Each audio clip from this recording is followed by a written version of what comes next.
중공의 고고도 감시 비행체가 미국 본토의 상공을 침투한 사건이 발생했습니다.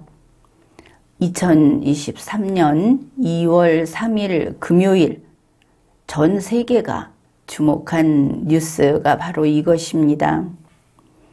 이번 이러한 사건이 있고 국내 언론들이 거기에 대해서 보도하는 것을 보고 또 우리 정부에서 또 한국의 정치권에서 어떻게 움직이고 있는가 이런 것들을 생각하면서 여기서 궁금한 게 하나 생겼습니다. 한국은 어느 정도나 지금 이 21세기의 세상과 발을 맞추고 있는가?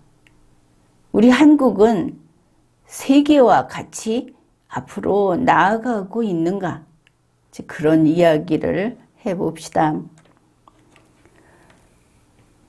2월 3일 오전에 연합뉴스에서 이렇게 제목을 뽑았습니다. 미국 본토 상공을 침투해서 휘젓고 다닌 중국 정찰 풍선, 그리고 전투기 출격. 이러니 이게 해프닝이요, 코미디다 이런 느낌이 들죠. 중국 정찰 풍선이 미국에 들어가는데 성공했고 그 풍선을 잡으려고 전투기가 출격했다. 그러니 바로 떠오르는 게 그거 아닙니까? 강화도인가 저 위쪽에서 무슨 무인기가 또 나타났다고 하니까 그래서 우리 군에서 출격을 했다. 그랬더니 그게 새 대였다. 이런 말이 있지 않았습니까? 그 진위를 따지자는 게 아니고 이 분위기가 아주 흡사하다 하는 겁니다. 제 내용이 짧게 보겠습니다. 미국 몬태나주 상공 등에서 그러면 이제 이곳저곳이 되겠죠. 거기서 발견이 됐는데 이제 중국 정찰 풍선이 군사적으로 민감한 지역에 그 공중에 머물러 있어서 한때는 격추를 검토했다. 바이든 대통령에게 즉각 보고를 하고 중공에 문제 제기를 하고 그랬는데 이게 블링컨이 중국을 방문하는데 영향을 미칠지 주목되고 있다. 이런 정도의 그 요약이 가능합니다. 그러면 이걸 보면 또 풍선, 중국 정찰용 풍선이 미국 곳곳에 떠다녔구나 이렇게 보이죠. 나중에 살펴볼 건데 일단 요렇게 보는 정보 뉴스에 나와서 그렇게 보이는 거 이거 사실 아닙니다. 사실이 아니다. 그 다음에 같은 이제 서울경제신문 중국 정찰 풍선이 미국 핵 미사일 경납고 상공을 휘젓고 다녔다. 중국의 정찰용 풍선이 미국 땅에 숨어 들어와서 간첩이죠. 숨어 들어와서 그 중요한 군사시설 거기를 막 휘젓고 다녔다. 그러면 미국이 당한 것이 되겠죠. 이 뉴스 제목과 요거를 보게 되면 보는 사람은 이렇게 받아들입니다. 아, 미국이 중국 기술에 기습을 당했고 이 기습으로 거기에 패배했구나. 침투 당했으니까. 그리고 막 휘젓고 다니는데 못 막았으니까. 이러면 무인기가 와서 서울 상공까지 왔다가 갔는데 격추를 못 시켰고 또 그 무인기를 무인기의 그 상태를 발견했다 못했다를 계속했다. 이게 우리 겹쳐올 거란 말입니다. 한국 사람에게는. 그런데 또 결론부터 이야기하면 이거 사실 아닙니다. 다음 뉴스를 봅시다. 뉴스가 잘못 판단하게 내용을 잘못 전달하든지 또 그걸 보고 잘못 이해하게 만든 겁니다. 이 독자가 틀린 게 아니다. 중앙일보입니다. 미국 상공에 뜬 중국 스파이 풍선, 미국 발칵, F-22 스텔스 띄웠다. 이렇게 했습니다. 그러니까 중공의 풍선 때문에 미국이 발칵 뒤집혔다. 미국이 난리 났다. 이렇게 볼 수 있는 제목입니다. 그 다음에 중앙일보는 첫머리에 이걸 넣어놨습니다. 2차 세계대전 당시에 일본군이 풍선 폭탄을 보낸 이후로 외국의 군사용 무인 비행체가 미국 본토 상공에 무단 침입한 것은 이번이 사실상 처음이다. 이걸 보면 무슨 생각을 합니까?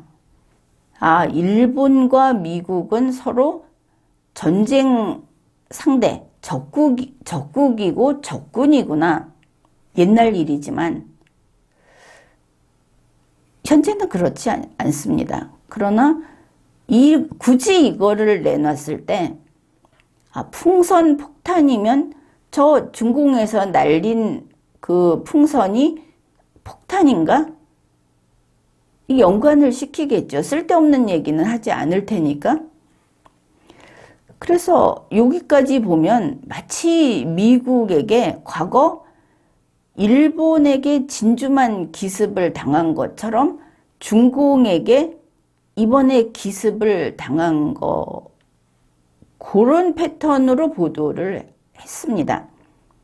그러나 이거 틀렸습니다. 그렇지 않다. 과거의 내용을 끌어오더라도 이게 연관성이 없을 때는 이렇게 연결시키는 것은 좋지 않다. 중공이 미국 영토를 침범했는데 거기에 미국의 동맹인 일본을 사실은 과거에 저거 너의 적국이었어, 잊지 마 하는 예를 든다는 것은 불순한 겁니다. 그 동기가. 이걸 모르고 했다면 둔감한 것이죠. 그 다음에 중앙일보는 F-22 스텔스 전투기를 출격시켜서 비상 대응했다. 이 풍선에, 자기들이 말하는 중공 풍선에 대응했다는 겁니다. 또 비행선의 동향을 감시하기 위해 바로 풍선 그러다가 비행선 이렇게 바꿔서 막 섞어 쓰고 있죠.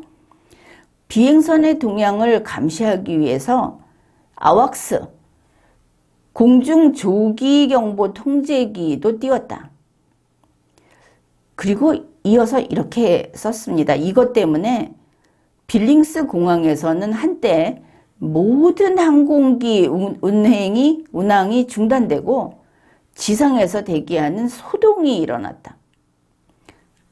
이걸 보면 어떻게 느낍니까? 이 빌링스 공항 위에 중공의 그 풍선, 비행선이라고도 하는 이게 떴고, 과거에 일본에서 풍선 폭탄을 띄웠던 그런 종류의 것이 떴으니까 스텔스 전투기도 띄우고 아왁스도 띄우고 그리고 모든 항공기의 운항을 중단하고 그 지역이 난리가 났다. 그러면 거기서 생각할 수 있는 위험은 풍선 폭탄에 공격을 당하게 됐다. 이렇게 되겠죠. 또 결론부터 이야기하면 이 내용 아니다. 그렇습니다. 그 다음에 중앙일보에서 아산정책연구원 연구위원회 말을 갖다가 실었습니다. 이렇게 풍선 폭탄이라고까지 이야기를 해놓고 아산정책연구원 말은 이렇습니다. 이거는 명백한 군사적 위협으로 보기는 어렵다. 뭡니까 그러면? 풍선 폭탄이 와가지고 그 공항 일대가 난리가 났는데 아왁스 띄우고 F-22 스텔스 전투기 띄우고 그리고 공항이 모든 게 정지가 돼버리고 이랬는데 이건 군사적 위협으로 보기 어렵다. 그럼 장난입니까? 이렇게 기사를 썼습니다. 그러니 우선은 이 아산정책연구원의 발언을 중앙일보가 실은 것은 지금 중앙일보가 쭉 실은 내용이 뭡니까? 반일, 친중, 딱딱 맞아 떨어지죠. 그 다음에 저 멍청한 미국, 사실은 미국은 계속 1위가 아닐지도 몰라. 미국이 부도난다 하는 기사를 신나게 싣는 것도 중앙일보이기도 합니다. 그게 잘못됐다는 것은 아닙니다. 이런 걸 실었는데 중앙일보가 소개한 아산정책연구원 전문가의 의견은 저거 중공의 그 군사적 위협 아니다. 중공은 책임 없다 이거 아닙니까? 이게 무슨 소리입니까? 주권이라든지 영토라는 개념을 모르는 자가 정책연구원에 들어가 있는 것인가? 그런 자의 이야기를 중앙일보는 굳이 싣는 것인가? 중국에 대한 충성 맹세인가? 중국을 위한 자발적인 변명인가? 뭡니까 이게? 분명히 이런 생각을 하게 만드는 뉴스 맞죠? 이런 것들을 국내에서 쭉 봤습니다. 그래, 한국 뉴스를 본 총평은 이렇습니다. 정보가 부정확하거나 아예 틀렸다. 그 다음에 소수 그 점점이 얻은 정보를 가지고 이걸 너무 채워서 쓰고 있다. 그 내용이 정말 픽션으로 흐르고 있다. 소설로 가고 있다. 그뿐 아니라 뉴스에 언론사 자체의 정치적 소신이 기사에 반영돼 있다. 이런 뉴스, 이런 언론을 삼류 언론이라고 합니다. 우리 언론사에서 좀 봐야 될 것이 왜 모든 기사에 추가, 보충 설명이 들어가고 왜 바람직한 방향이 들어가고 언론사의 제안이 들어가느냐. 모든 기사가 다 논평입니다.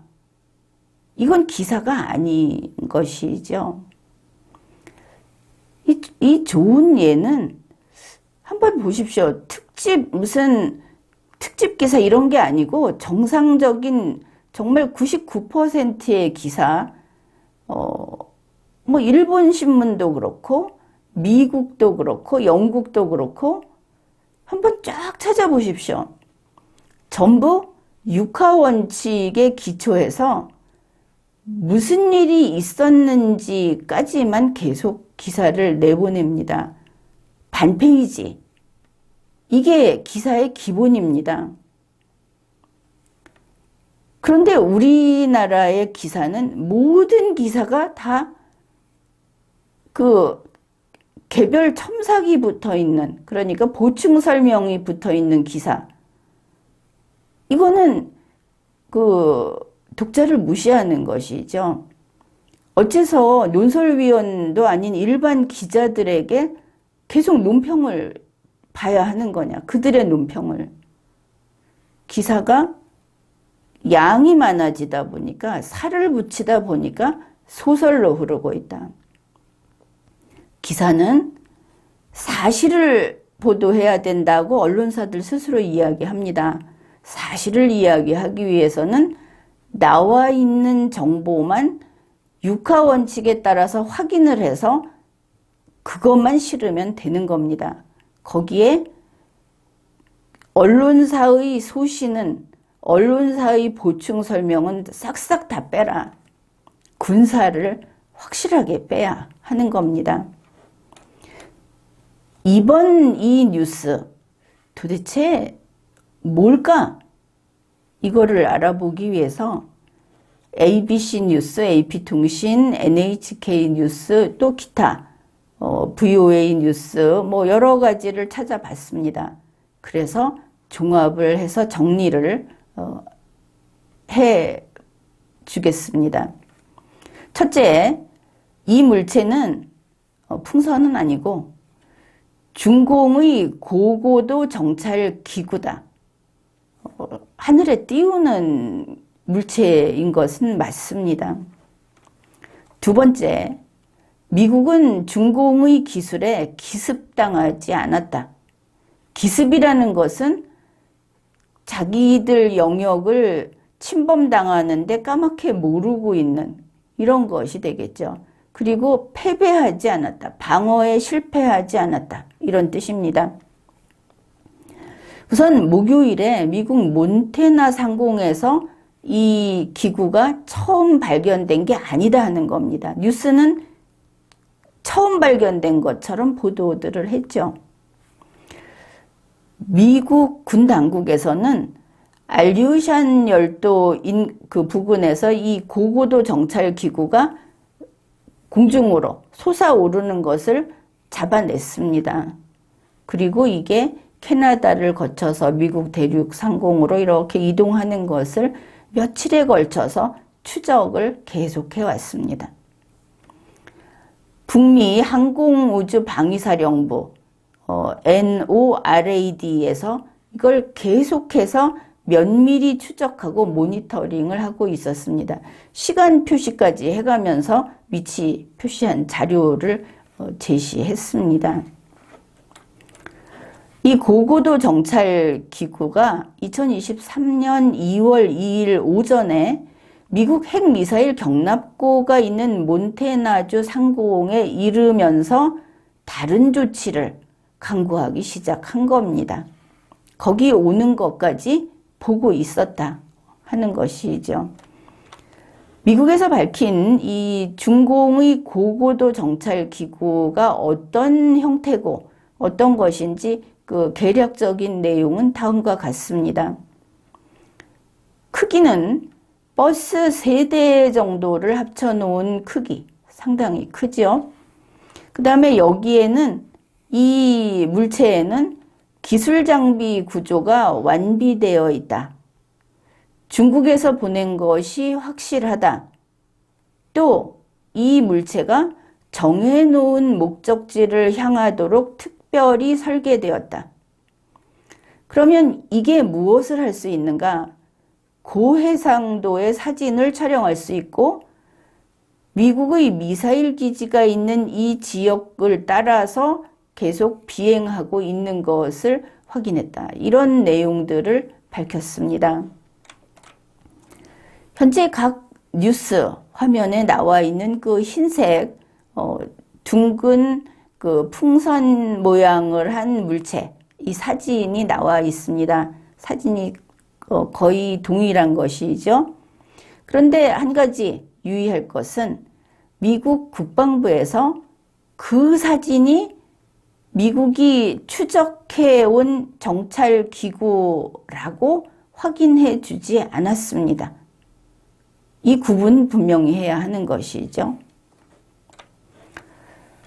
그리고 특히 중앙일보에서 미국이 큰일 났다, 난리 났다 하고 밝힌 그 내용에 관해서 이번에는 확인을 하기로 하겠습니다.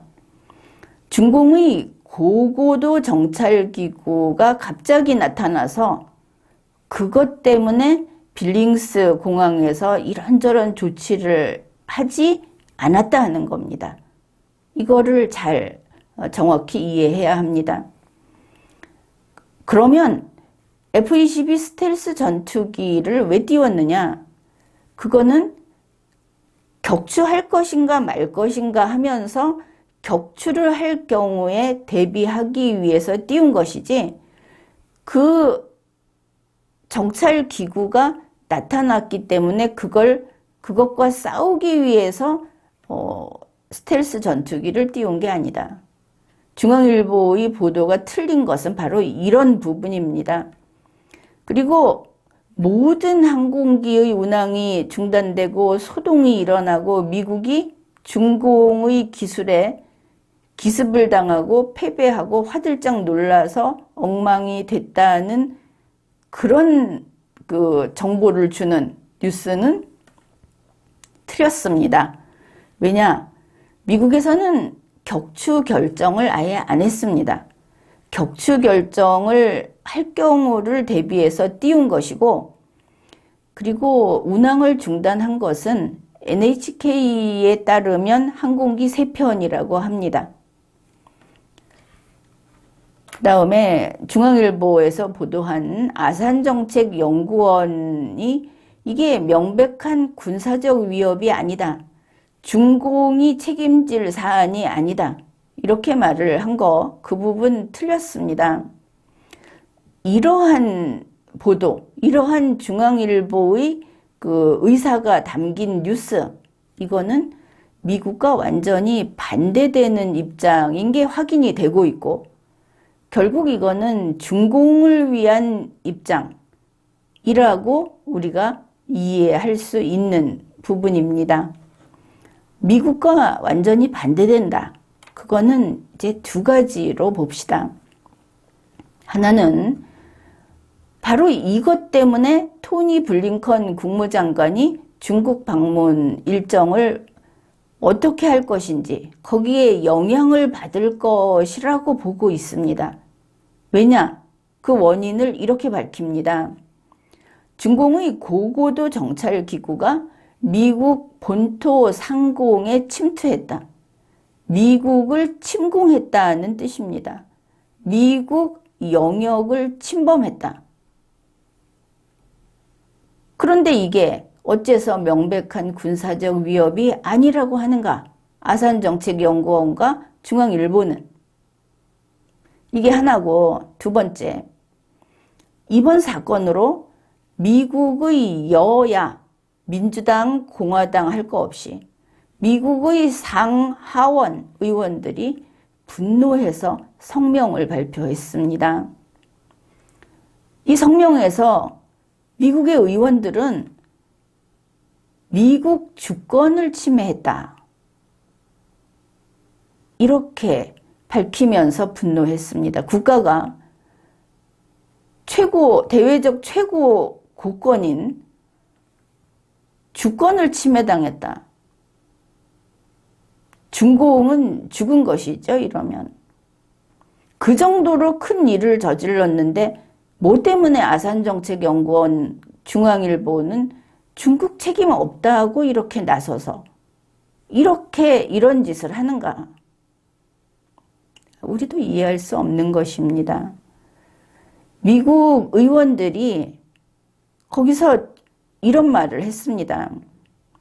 이번 사건은 중국 공산당의 위협이 미국 본토에서 멀리 있는 저 동아시아, 인도태평양 거기에 국한된 게 아니라는 것을 실질적으로 보여줬다. 저 중국 공산당의 위협이 이 미국 본토에 이르렀다. 우리 미국은 이 위협에 대응하기 위한 조치를 취해야 한다. 이렇게 미 의회에서 이렇게 밝힌 겁니다. 주권이 침해당했다. 본토 상공이 이 영토라고 하는 것을 영역이라고 봤을 때 영토, 영해, 영공 이렇게 되어 있습니다. 결국 미국의 영역을 침범한 거다. 이거 보통 같으면 바로 응징, 먼저 때려야 하는 상황인 겁니다. 그런데 중앙일보, 아산정책연구원은 이거는 무슨 군사적 위협이라고 보기 어렵다. 한국을 위해서 이런 입장은 좀 없어져야 하겠죠. 그 다음에 미국은 속수무책으로 당하고만 있는 것. 지금 다들 그렇게 보도하고 있는데 그거 아니다. 미국 행정부 고위 관계자가 성명 발표를 했습니다. 미국은 현재 민감한 정보 수집을 막기 위한 즉시 조치를 이미 취했다. 그냥 뺏기고 앉아있지 않았다 하는 겁니다.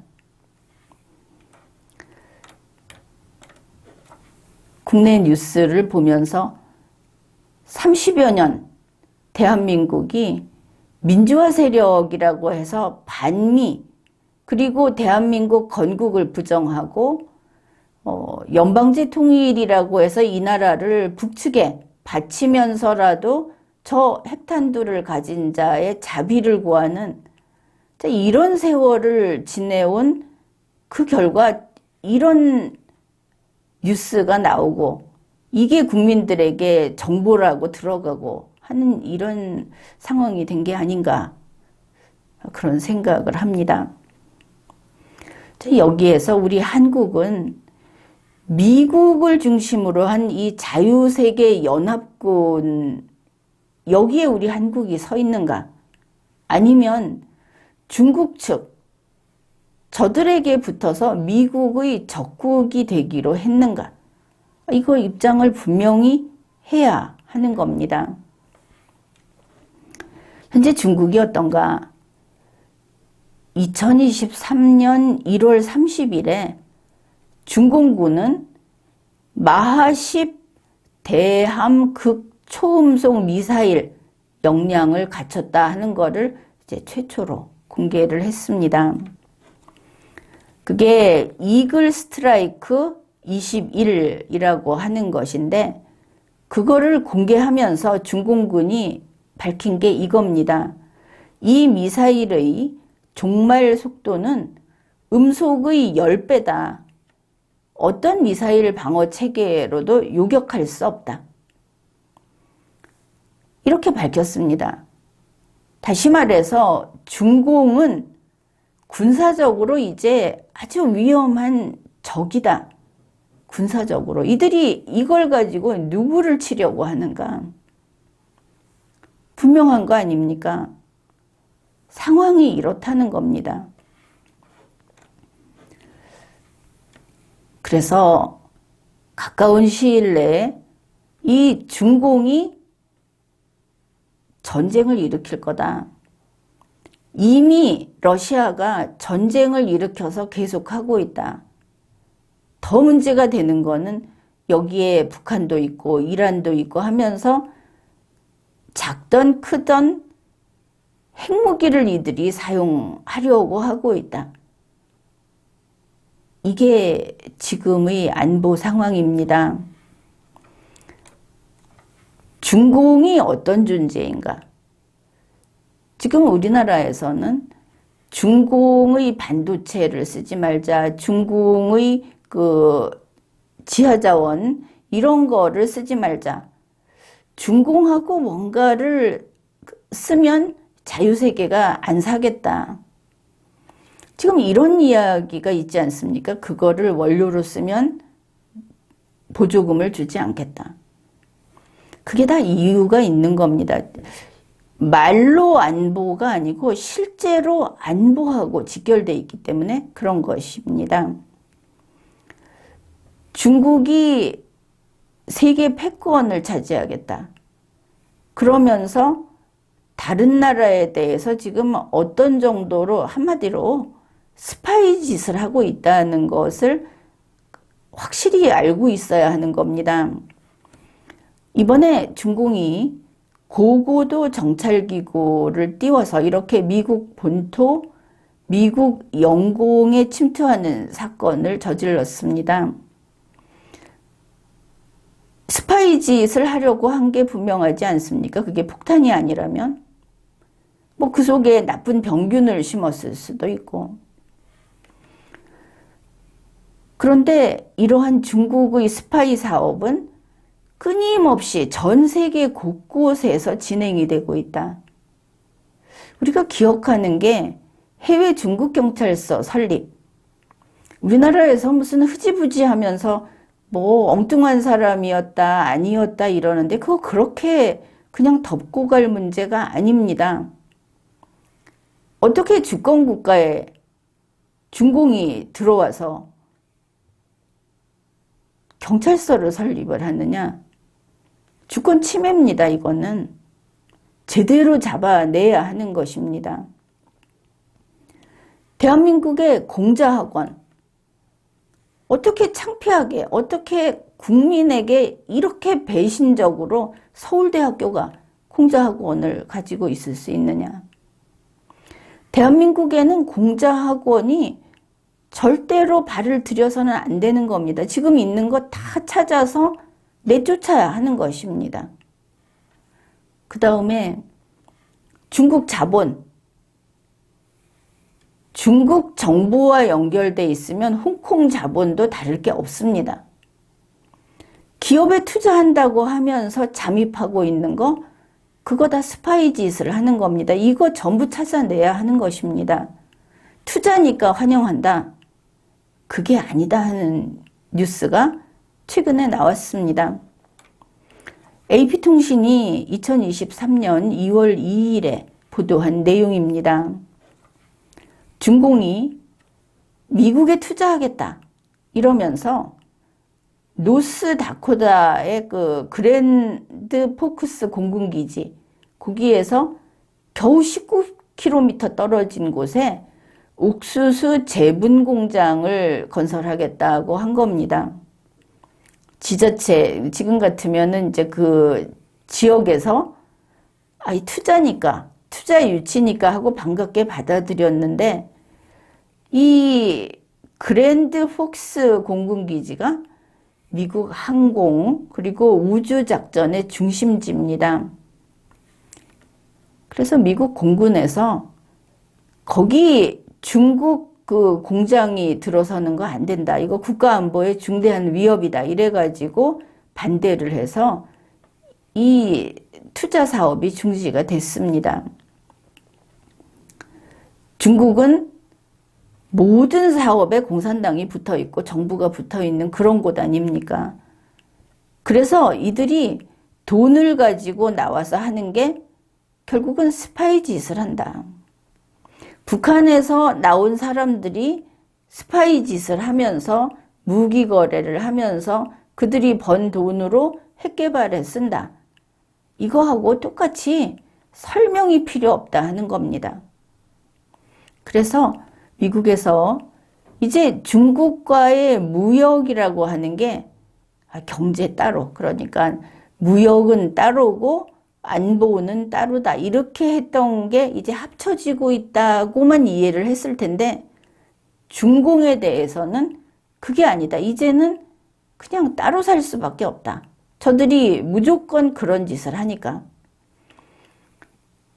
그렇게 돼서 시진핑 측과의 이 무역 관계는 이제 이게 무역이 아니다. 돈을 버는 게 아니고 나라를 뺏기게 생겼다. 침공당하게 생겼다는 생각이 커지고 있고, 이번 요 사례가 중공의 투자라는 게 결국은 안보 위험이다 하는 거를 다시 한번 확인하는 그런 일이 된 겁니다.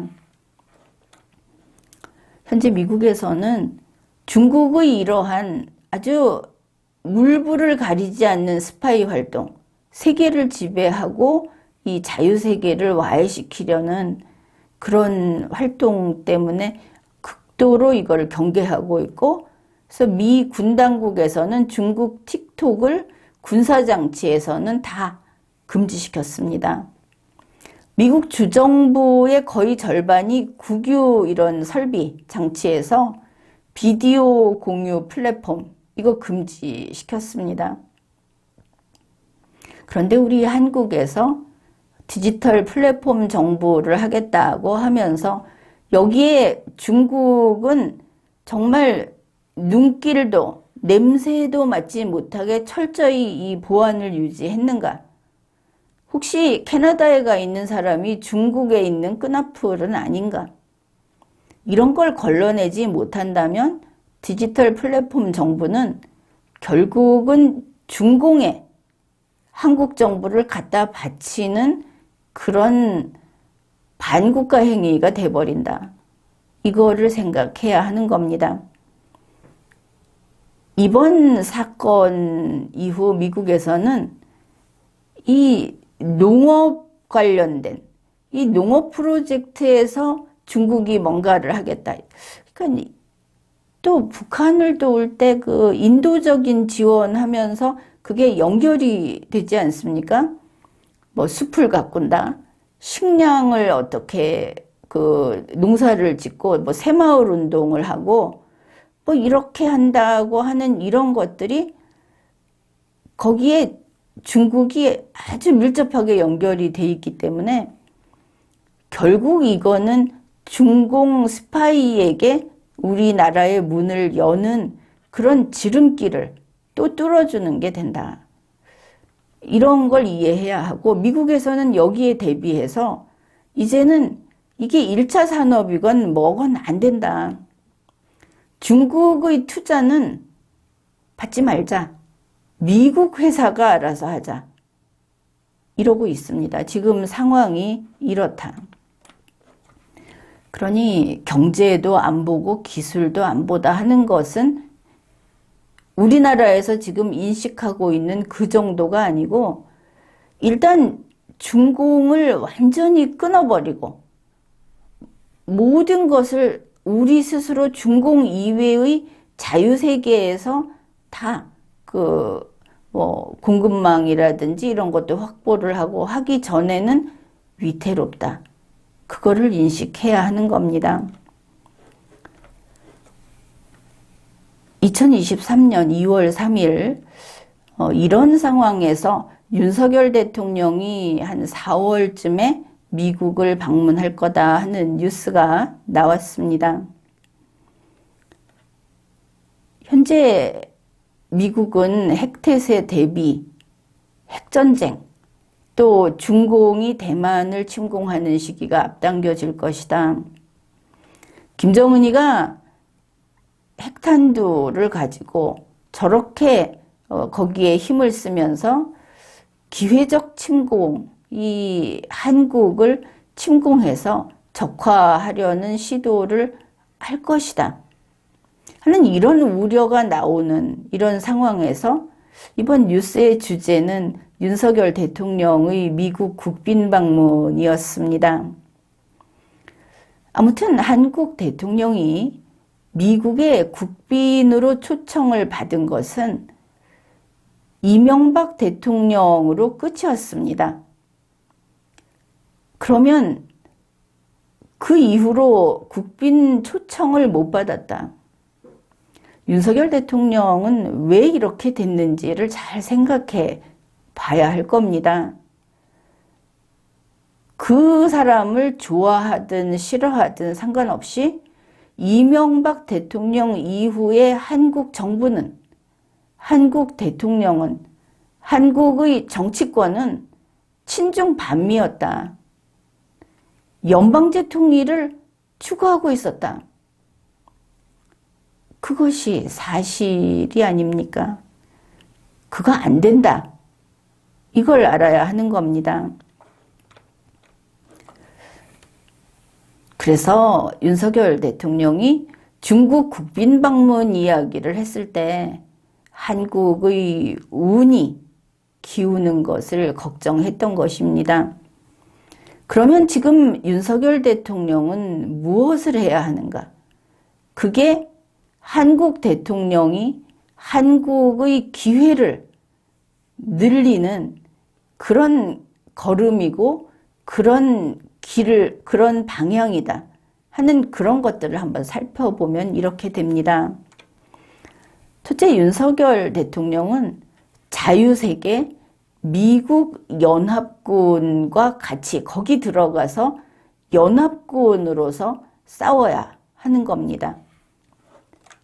우리가 이미 알고 있는 것들이 있습니다. 치포라든지 파이브 아이즈, 쿼드, 그리고 중국을 배제하는 인도 태평양 정책.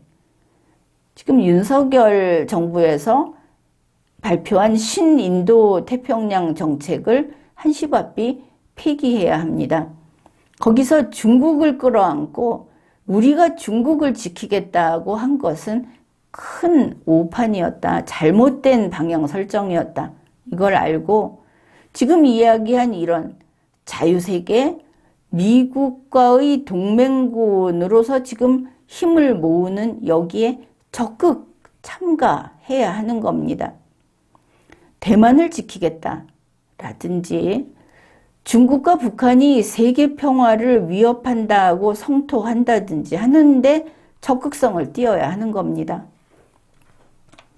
그리고 미국 국빈 방문을 원한다고 하니까 하는 이야기인데, 백악관 오벌 오피스에 들어가서 정상회담을 시작하는 그 순간이 올 때까지 윤석열 대통령은 중국 쪽으로 고개도 돌리지 말아야 합니다. 그래야 화려한 화이트 타이 차림으로 국빈 만찬에 초청받고 블레어 하우스에서 숙박하는 그런 것을 경험할 수 있는 겁니다. 윤석열 대통령은 세계 최강인 미국과 같은 진영에 서야 합니다. 한 가지, 미국이 한국더러 한국이 좀 중국을 잘 구워 삶아 봐라, 이런 이야기를 한다고 국내 뉴스가 나오곤 하는데 개그가 따로 없다 싶습니다. 제 미국이 이번에도 그랬는데 박진 장관하고 이런 이야기가 나왔습니다. 비핵화를 위해서 중국이 좀 건설적인 역할을 하도록 한국이 견인을 해달라, 견인차 역할을 해달라. 그러면 그러겠다고 했다고 합니다. 자, 이 말이 무슨 뜻인가 봅시다. 한국이, 그러면 미국보다 한국이 시진핑을 더 잘 다룬다, 이게 전제가 돼야 하겠죠. 그런데 이 말이 윤석열 대통령의 그 현란한 말솜씨로 중국을 좀 이렇게 말랑말랑하게 녹여달라, 이런 뜻 절대 아니다 하는 겁니다. 만일 그럴 일이라면 그건 미국이 더 잘하고 미국이 직접 하면 됩니다. 한국이 중국을 좀 견인해달라, 그러면 미국에게 부탁받아서 어깨가 으쓱 해도 되는 겁니까? 그건 정말 스스로 말귀를 못 알아듣고 있는 겁니다. 무슨 그런 자아도취가 있답니까? 중국이 어떤 나라입니까? 강자에게 약하고 약자에게 강한 나라입니다. 중국은 자꾸 중화사상 이야기하고 옛날에 공자가 있던 누가 있던 중국 이야기 하는데, 지금의 중공은 그런 뿌리가 있는 나라가 아닙니다. 공산당이 세운 나라고, 그리고 그 나라 생긴 지 얼마 되지 않았습니다. 20세기 중반에 생겼습니다. 그 전까지 통일국가, 아니 나라가 없었던 곳입니다. 그래서 중국은 뿌리도 철학도 문화도 없이 지금 공산당 사상이 그들의 모든 것을 대신하고 있는, 그렇기 때문에 강자에게 약한 나라다, 예를 모른다, 이런 겁니다.